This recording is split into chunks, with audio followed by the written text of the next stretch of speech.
श्री राधे राधे। भक्तों, प्रभु के स्मरण का, सुमिरन का, ध्यान का बड़ा महत्व होता है। कितना ही दुख का समय हो, भगवान का सुमिरन यदि बना रहे, ध्यान बना रहे, चिंतन बना रहे, तो दुख नहीं दे पाता, आनंद ही आनंद रहता है। और दुख की घड़ी भी स्मरण में नहीं आती। गौरांग महाप्रभु घर से जा चुके हैं और सदा के लिए त्याग कर दिया घर। एकमात्र बेटा, और वो भी चला गया, लेकिन माँ को कष्ट नहीं है, क्योंकि माँ उसके स्मरण के आनंद में डूबी थी। तो यद्यपि माँ निमाई को लेकर के आनंद में डूबी थी, तथापि उसी आनंद में फिर उसको याद आया निमाई घर छोड़ेगा। तब ये चिंता सजीव सी हो गई। जब तक स्मरण ध्यान के आनंद में थी तब तक कोई दुख नहीं था, और निमाई घर छोड़ेगा ये याद आते ही चिंता हो गई। यही कारण था कि आनंद में मग्न रहते हुए भी कोई एक शब्द सुनते ही वो उत्कंठा हो जाती थी, जग जाती थी कि लगता है निमाई गया। साथ ही साथ छाती धक धक करने लगती थी और पूछती थी अपनी बहू से, विष्णुप्रिया से, क्या हुआ। विष्णुप्रिया जैसे ही बोली माँ उठो, माँ उठो, तैसे ही वृद्धा शची ने हड़बड़ा कर उठते ही कहा, कौन? बहू विष्णुप्रिया, क्या बात है? निमाई तो ठीक है? विष्णुप्रिया बोली, हाँ माँ, मैं हूँ। माँ, वे कमरे में थे, कहीं चले गए। ये सुनकर शची ने, ये क्या? ऐसा कहकर पहले दीपक जलाया, फिर दरवाजा खोला। महाराज, अब माँ खोजने लगी दीपक जला करके निमाई को, अर्थात गौरांग महाप्रभु को। और शची हाथ में प्रदीप लिए हुए राजपथ पर चली जा रही। विष्णु प्रिया उनकी साड़ी पकड़े छाया की तरह पीछे पीछे चल रही है। शची निमाई निमाई निमाई पुकारते हुए जा रही, कोई उत्तर नहीं पाती। गले की आवाज अधिक दूर नहीं जा रही थी। ये सोचकर विष्णु प्रिया की ओर देखकर कहती है, बहू, मैं भी आवाज दूं? बहू, तुम भी आवाज दो। विष्णु प्रिया कहती है, माँ, क्या कहकर पुकारूं? विष्णु प्रिया मन ही मन कुछ भी कहकर पुकारे, मुंह से कोई शब्द नहीं निकाला। क्रमशः रात बीतने को आई। एक दो लोगों से भेंट होने लगी। दोनों लौट आई, द्वार पर आकर खड़ी हो गई, किंतु शची के कूल्हे दर्द से लग रहा था जैसे टूटे जा रहे हैं। खड़ी नहीं रह पा रही थी, बैठ गई। तब देखती है लोग उनके घर की ओर आ रहे हैं। शची बाहर बैठी हैं, जहां निमाई ने मुरारी को तीर्थ यात्रा की और गदाधर के पाद पद्म दर्शन की बात बताई थी। विष्णु प्रिया उन्हें पकड़े बैठी है, किंतु ये देख कर कि अनेक लोग और उनके भृत्य ईशान आ रहे हैं, शची ने उन्हें भीतर जाने को कहा और स्वयं ईशान को लेकर वहीं बैठी रही। जो आ रहे हैं वो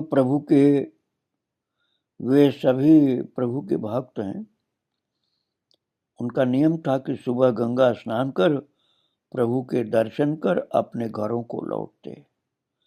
उसी नियम से वे इतनी सुबह प्रभु के दर्शन करने आ रहे हैं, किंतु उस दिन वे अन्य दिनों की अपेक्षा और जल्दी तथा द्रुतगत से आए। प्रभु का घर गंगा के पास था। शची और विष्णु प्रिया ने गंगा तीर की ओर जाते जाते शची ने निमाई निमाई कह करके आवाज दी थी। वो स्वर उन लोगों के कानों में पड़ा था। तब वे सब व्यस्त होकर प्रभु के घर की ओर चले आए। निताई आए, श्रीवास आए, वासुघोष भी आए और सब चकित से देख रहे हैं, महाप्रभु नहीं है यहाँ। भक्तों ने द्रुत गति से आकर देखा कि शची ईशान का सहारा लिए बैठी हैं और शची को उस समय बाहर द्वार पर देखकर सभी और चकित हुए। श्रीवास ने शची से पूछा, माता क्या बात है? वे निताई की ओर देखकर कहती हैं, मैं कुछ नहीं जानती। रात को सोई थी, चिंता के मारे आंखों में नींद नहीं।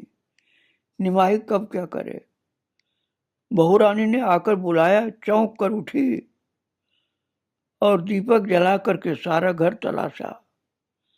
तब बाहर का द्वार खुला देखकर समझ में आया निमाई बाहर गया है। बहू रानी को किसके पास छोड़ जाऊं, ये सोचकर उसे साथ लेकर रास्ते पर पूछती पूछती चल दी। निमाई तुम लोगों के कहने में है, अब उसे जहां भी पाओ मुझे ला करके दे दो। इसके बाद ईशान की ओर देखकर ललाट पर कराघात करके संकेत द्वारा बताया कि निमाई निश्चय ही मुझे छोड़कर चला गया। मुंह से नहीं कह पा रही है, इशारा सी कहती है निमाई, हाथ हिलाकर कहती चला गया। और भक्तों ये सुन करके महान भक्त भी दुखी हो गए। कुछ देर कोई बोल ही नहीं पाया। बात करने की स्थिति में आए तो निताई ने मां की ओर देखा।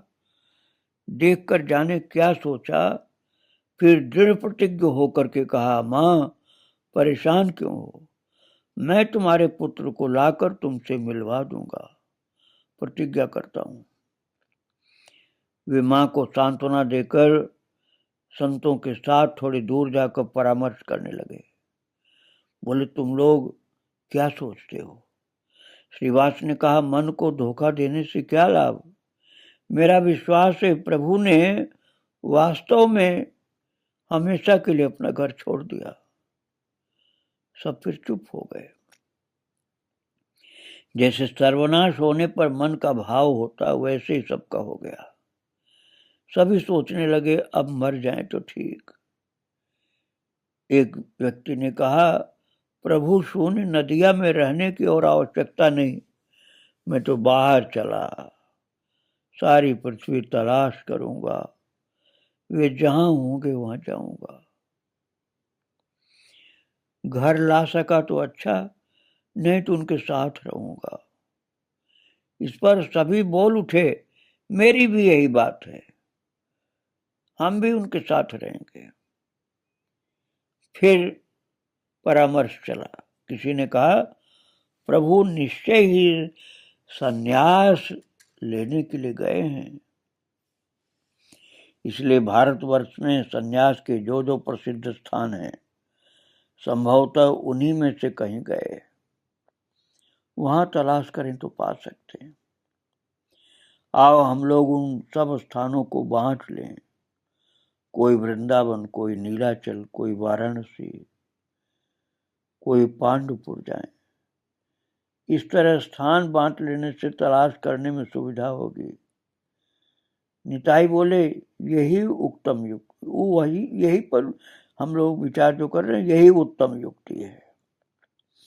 पर प्रभु ने किसी समय कहा था कि कटवा में केशव भारती से संन्यास लेंगे, पहले वहां देखना चाहिए। यदि वहां नहीं मिलते तो भारतवर्ष के प्रत्येक स्थान में तलाश करेंगे। मैं कटवा जाता हूं, मेरी सहायता के लिए कुछ एक विज्ञ और भक्त साथ चलें। उन्हें केवल पकड़ लेने से काम नहीं चलेगा, उन्हें किसी प्रकार वापस लाना ही होगा। यह सुनकर बहुत लोग बोल पड़े, मैं जाऊंगा। श्रीवास ने कहा, सबके जाने से काम नहीं चलेगा, प्रभु के घर की चौकसी करनी होगी। शची माता विष्णु प्रिया की देखभाल करती हैं, कारण जरा भी मौका मिला तो वे गंगा में कूद जाएंगी। इतना ही नहीं, उनके पास न रहने से वे हताश होकर के जान दे देंगे। मैं नहीं जाऊंगा, मैं उनकी देखरेख के लिए यहाँ रहूंगा।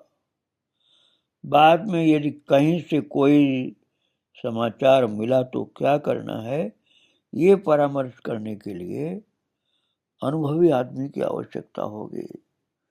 तुम में से कोई 5 आदमी श्रीपाद के साथ जाओ। 5 लोगों के जाने की बात तय हुई। चंद्रशेखर प्रभु के माता थे।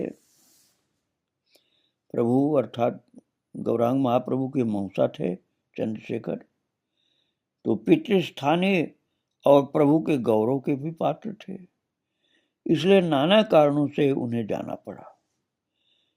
शची ईशान का सहारा लिए और मालिनी आदि बड़ी बूढ़ी रमणियों से घिरी बैठी हैं माता, और विष्णु प्रिया थोड़ी दूर ओट में आड़ में पड़ी हुई है। शची कैसी लग रही हैं? पृथ्वी पर सबसे अधिक कंगालनी लग रही हैं, दुखिया। उनकी आंखों में पानी नहीं, पलके नहीं, आंख लगातार खुली रहती है, आंसू सूख से गए और इधर उधर देख रही हैं जिस को कि कोई लावे मेरे बेटे को, पर नहीं लगता कि किसी को पहचान पा रही वो। विष्णु प्रिया के नव यौवन का समय है, कच्चा सोने जैसा वर्ण है। पिछली रात रसिक शेखर से गौरांग ने घर को सजाया था और विष्णु प्रिया को भी सजाया था। उसके चिन्ह स्पष्ट झलक रहे हैं कि महाप्रभु ने विष्णु प्रिया का श्रृंगार किया था।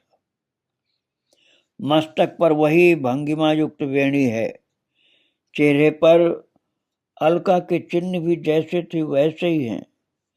वे धूल में पड़ी हैं और उनकी समवयस्का जो रमणियां हैं उन्हें घेरे बैठी हैं। करीब 1.5 घंटे पहले वे त्रिलोक में सबसे अधिक भाग्यवती थी। अब वे तीनों लोक में एकाकिनी, अनाथिनी, कंगालनी है।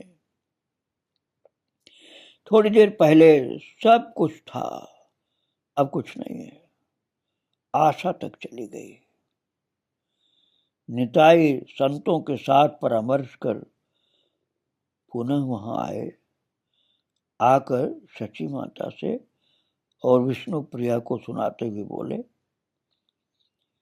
त्रिलोक की मां, तुम्हारे पुत्र हमेशा ही स्वेच्छामय हैं। वे क्या वस्तु हैं, ये सोच करके समझ करके तुम लोग अपना मन शांत करो। वे जिससे जो कह गए हैं उसे वही करना चाहिए। वे एकदम घर छोड़ गए ये निश्चित है, किंतु थोड़ा संदेह भी होने लगता है। हो सकता है हमेशा के लिए नहीं छोड़ा हो, लौट के आवे। किस तरह कहाँ गए हैं हम लोग कुछ नहीं जानते। आप लोग धैर्य रखिए, हम लोग उन्हें खोजने जा रहे हैं। ये जो उन्होंने वास्तव में गृह त्याग किया है तो हम लोग सारी पृथ्वी तलाश कर उन्हें पकड़ लेंगे और ला करके आपके साथ मिलन कराएंगे। ये मेरा वचन है, आप सब निश्चिंत हों। ये कह करके नित्यानंद आदि 5 लोग तीर की तरह कटवा की ओर छूट के भागे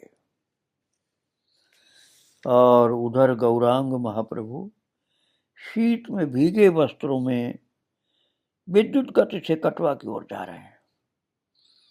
इतने तेज जा रहे हैं कि लोगों को ये पूछने का भी अवसर नहीं मिल रहा है कि वे कहाँ जा रहे हैं। इस प्रकार प्रभु कटवा के गंगा तट पर वटवृक्ष के नीचे केशव भारती के आश्रम में जा पहुंचे और उन सन्यासी को साष्टांग प्रणाम किया। भारती चौंक उठे। उन्होंने देखा मानो एक विद्युत मंडित स्वर्ण वर्ण पुरुष विद्युत गति से आकर उनके चरणों में गिरा है। सन्यासी गोसाई दिशा हारा से होकर बड़े आदर के साथ नारायण नारायण ऐसे बोलते हुए कहा, तुम कौन हो बेटे, मुझे प्रणाम कर रहे हो? तब निमाई ने हाथ जोड़कर कहा, मैं आपका कृपा प्रार्थी हूं। मुझे लोग निमाई कहकर बुलाते हैं। मैंने पहले आपके चरण दर्शन किए हैं, तब आपने मुझे आज्ञा की थी कि मुझे सन्यास देंगे, तभी आया हूं। अब मैंने आपको आत्मसमर्पण किया। आप दयामय हैं। सन्यास मंत्र देकर भवसागर से मेरा उद्धार कीजिए। भारती को सारी बातें याद आ गईं और वे सब समझ गए। बोले, बेटे तुम बैठो, विश्राम करो, फिर तुमसे सारी बातें होंगी। ये कहकर के निमाई को यत्नपूर्वक बिठाया और निमाई के मुंह की ओर देखकर भारती नाना प्रकार के भावों में विभोर हो गए। दुख से मानो उनका हृदय विदीर्ण होने लगा। मन में भाव के ऊपर भाव, मानो भावों की तरंगे उठने लगी। किंतु भाव कितने भी उठे, उन्होंने मन में स्थिर संकल्प कर लिया कि इस नवीन पुरुष को संन्यास नहीं देंगे। बाधा थी तो एक यही कि वे निमाई के प्रति प्रतिश्रुत हैं। अब वे अपनी प्रतिज्ञा से छुटकारा कैसे पाएं? तो यही सोचने के लिए वे निमाई को बिठाकर मन ही मन गहन चिंतन करने लगे। और उधर नित्यानंद आज 5 लोग हाँफते हुए कटवा की ओर दौड़े। कोई किसी से बात नहीं कर रहा, मन ही मन केवल श्री गौरांग से कातर प्रार्थना कर रहे थे, प्रभु तुम दयामय भक्त वत्सल हो, हम लोगों पर प्रसन्न हो, हमें दर्शन दो। प्रभु निर्दय मत होना, यदि तुम कटवा में नहीं मिले तो हम लोग प्राण धारण नहीं कर पाएंगे। निराशा से हमारे प्राण उसी क्षण निकल जाएंगे। जैसे जैसे भारती के स्थान के निकट पहुंच रहे हैं, उनके हृदय की धक धक बढ़ रही, उतने ही कातर होते जा रहे हैं। पैर आगे नहीं चलते, ऐसा लगता है जैसे कूल्हे टूटने को हो गए। सामने वटवृक्ष देखा, थोड़ी देर बाद ही देखा कि निमाई घुटनों में सिर रखे उसी वृक्ष के नीचे प्रकाश बिखेरे बैठे। तब सभी एक साथ, वे रहे प्रभु, वे रहे, ऐसा बोल पड़े और अगले ही क्षण आनंद से हरि ध्वनि करके वे सब प्रभु की ओर दौड़ पड़े। हरि ध्वनि सुन करके श्री गौरांग ने सिर उठाया और सबकी आंखों से आंखें मिली। आनंद के मारे उन 5 भक्तों को जरा भी बाह्य ज्ञान नहीं रहा। प्रभु सहास्य वदन से बोले हंसते हुए, आओ आओ, तुम लोग आए, बड़ा ही अच्छा हुआ। भक्त गण आकर के निमाई के आगे जैसे कोई कटे वृक्ष गिरे न, ऐसे गिरे हैं धूल में। प्रभु सांत्वना देने लगे, बोले तुम लोगों ने आकर के अच्छा ही किया है। फिर बोले, मैं सन्यास लेकर वृंदावन जाऊंगा। वृंदावन का नाम लेते ही श्री गौरांग का चेहरा नयन जल से भीग गया। वे फिर भारती की ओर देखकर हाथ जोड़ करके बोले, गोसाई तुम्हारे चरण कमलों में ये देह समर्पित कर दिए है। तुम मुझे भवसागर पार करो, जिससे मैं अंत में श्री कृष्ण के चरण प्राप्त करूं। ये कहते हुए प्रभु को कंठरोध हो गया, बोल नहीं पा रहे। भारतीय गोसाई जो थे उन्होंने निमाई के प्रत्येक अंग का निरीक्षण करते हुए सोच रहे, विधाता विधाता की कैसी सुंदर सृष्टि, कैसा अद्भुत प्रेम। उस दिन मैंने इनको भगवान मानकर विश्वास किया था ना। जो भी हो, मैं इसका संन्यास नहीं दूंगा। नवनीत क्या धूप में रखा जाता है? अरे रखने से गल जाएगा, धूप में नहीं रखा जाएगा। ये कमनीय वस्तु तो उससे भी अधिक कोमल और मधुर है। इन्हें देखते ही इनके प्रति मेरे मन में कोट पुत्रों का स्नेह उत्पन्न हो रहा, जैसे मेरे करोड़ों पुत्र हो, उससे भी ज्यादा आनंद आ रहा मुझको। भारतीय अपने तृष्णा भरी नेत्रों से निमाई का चंद्रमुख दर्शन कर रहे हैं। आनंद से आंखों में पानी आ रहा है उनके, जिसे वे बड़े कष्ट के साथ रोकने की कोशिश कर रहे हैं कि आंसू गिरे नहीं, लेकिन फिर भी गिरते जा रहे हैं।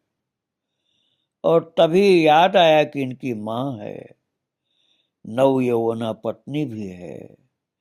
तब दृढ़ प्रतिज्ञ होकर रूखे स्वर में बोले, निमाई तुम दूसरी जगह जाओ, मुझे तुम्हारा संन्यास नहीं होगा, मैं तुम्हें संन्यास नहीं दे पाऊंगा।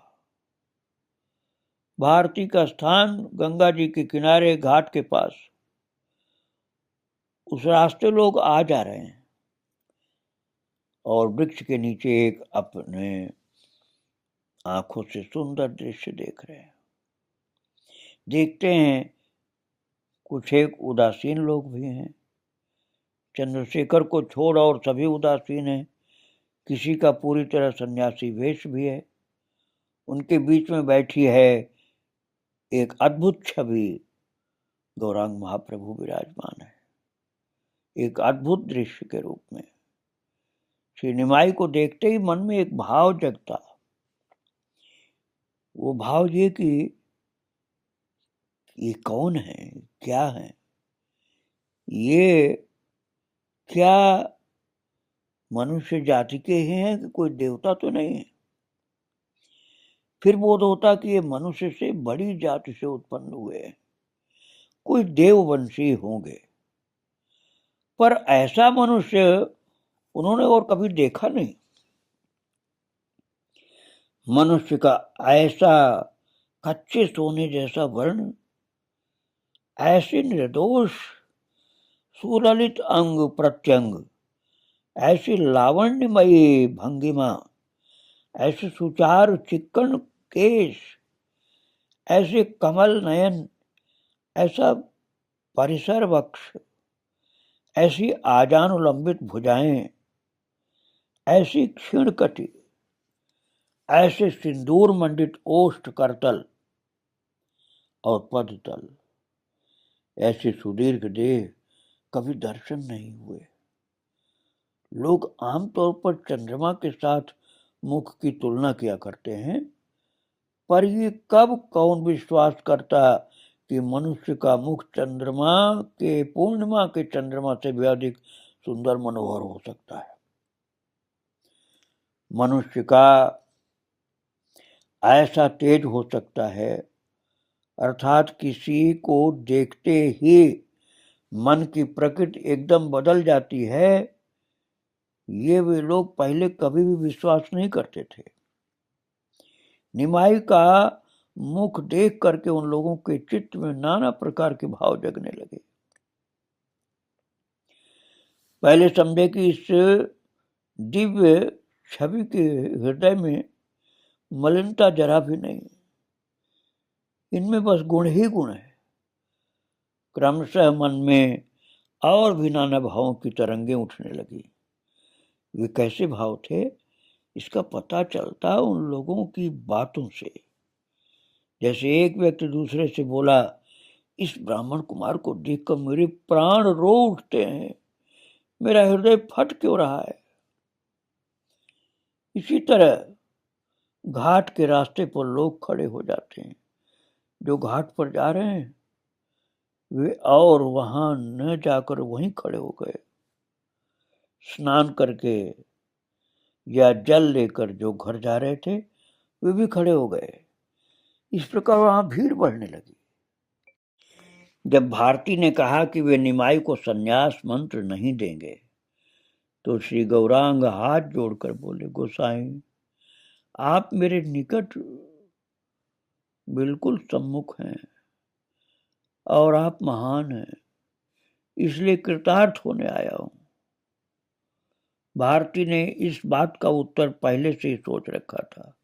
वे बोले, उस बात का पालन करने को प्रस्तुत हूं, किंतु संन्यास का समय होता है। 50 वर्ष पार नहीं होने से राग की निवृत्ति होना कठिन है, इसलिए उससे पूर्व किसी को संन्यास देना उचित नहीं। इस पर श्री गौरांग ने विनीत भाव से कहा, गोसाई मैं आपके आगे क्या बोलूं? यदि 50 वर्ष से पहले संन्यास मंत्र नहीं देते तो जिनकी आयु कम है उनका क्या उपाय होगा? मानो कि मेरी उम्र ही 50 वर्ष तक नहीं जाएगी, तो अब क्या करोगे? मैं भवसागर में डूब उतरा रहा हूं, मेरा उद्धार कर दयामय का कार्य करो।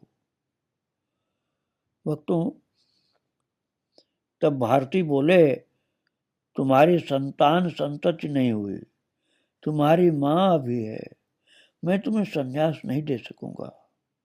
तुम जहां चाहो जा करके मंत्र ले लो। श्री गौरांग ने कहा, गोसाई मेरी और परीक्षा मत लीजिए, ये जन्म श्री कृष्ण भजन के लिए है। मैं वृंदावन जाकर उनका भजन कर जन्म सफल करूंगा। मुझे और विलंब सहन नहीं हो रहा। मैं संसार डोर से आबद्ध हूं, आप मुझे उस डोर संसार के बंधन से मुक्ति दीजिए। आप मेरी मां आदि की बात कर रहे हैं, मैं उनमें से प्रत्येक की अनुमति लेकर आया हूं। अब बस आपकी कृपा पर निर्भर है, आप कृपा कर दीजिए। भक्तों, इस प्रकार से गुरुदेव से प्रार्थना कर रहे हैं संन्यास के लिए, और गुरुदेव उस महान दिव्य दर्शन को प्राप्त करके संन्यास देने की हिम्मत नहीं कर पा रहे। ऐसे प्रेम मुग्ध अवस्था में गुरुदेव भी हैं और वहां के भक्त लोग भी। ऐसी प्यारी छवि, जिनको देखकर आनंद आ रहा, उनको सन्यासी कैसे बनाए। इसी मंगलमयी दृश्य को अपने हृदय में, इस दृश्य को रख करके आप प्रभु का ध्यान करें। आगे की चर्चा मैं कल आपको सुनाऊंगा। श्री राधे राधे। जय जय श्री राधे श्याम। जय जय श्री सीताराम।